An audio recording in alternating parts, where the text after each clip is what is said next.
Happy New Year. I know it's been a little while since I've had a video posted, but been pretty busy in 24 and I'm hoping things will be different in 25. So I wanted to do a little video on my south bend here. It's been a little while since I've had to do a lot of work to it, so it's been a while since I've been able to work with it. Anybody that's followed on Instagram, it had some chipped teeth on it that I found right after I got it. Went through and fixed those on the spindle, and I think one of the back gears had a couple teeth missing. Got them squared away, and a couple other things had to replace on it, just like some screws and a couple little things here and there. Stuff just missing and loose. Made the little backsplash for it. This thing, everything's real open in here, and so I made the backsplash come up and cover this area, and then I packed a little piece of foam in there because there's openings right into these gears, and this is the gear here that was chipped.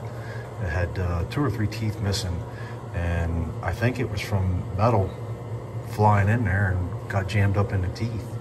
So took care of that. A couple other things. Packed a piece of high density foam. That hole goes all the way through to the belt, so stuff don't get down inside the belt. And a few other areas. And then, like I say, with the backsplash, it was just throwing chips all behind it and slinging oil and all that kind of stuff. So I also, the nut for the compound screw and nut for the cross screw, I replaced those and have got almost no run out on the screws now. What else? A few other things, but oh, I went through and put new wicks and cleaned the apron out, and added this one little, it was in the kit.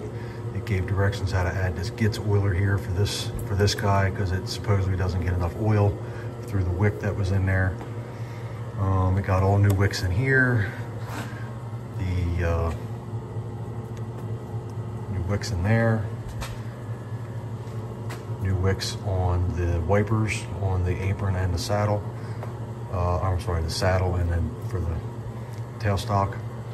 So good bit of work. I'm excited to try it. And the only thing what I have is the set screw for the scale here. They've got an actual set screw in there, and I believe that set screw goes in the side of here to lock the screw for the gib key. So what I'm going to do is I'm just going to try and make one of these.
go. Everything worked out pretty good. So nice not having the lash that this thing used to have.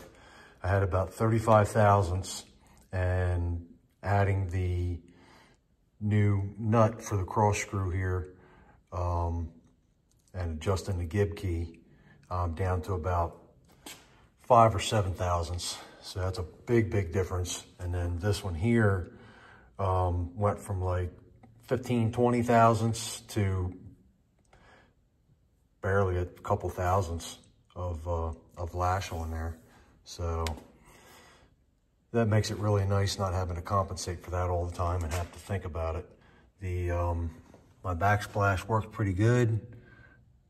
All of them would be on the floor, and there'd be a whole bunch all into here, would have been inside this thing here. They spin off and just go flying. So that's really helped out a lot. I didn't really need this set screw. It locks the scale. So when it's loose, you can't see it real well, but there's a 0 line on there, and you could lock it down. And then as you adjust your quill, but I don't know if I'll ever need that, but it's just nice that it's in there. And then the set screw, I put it back where it belongs, and it holds tension on the adjustment screw for the gib key. So there we go, the old South bend, doing pretty good. Happy New Year, thanks for watching.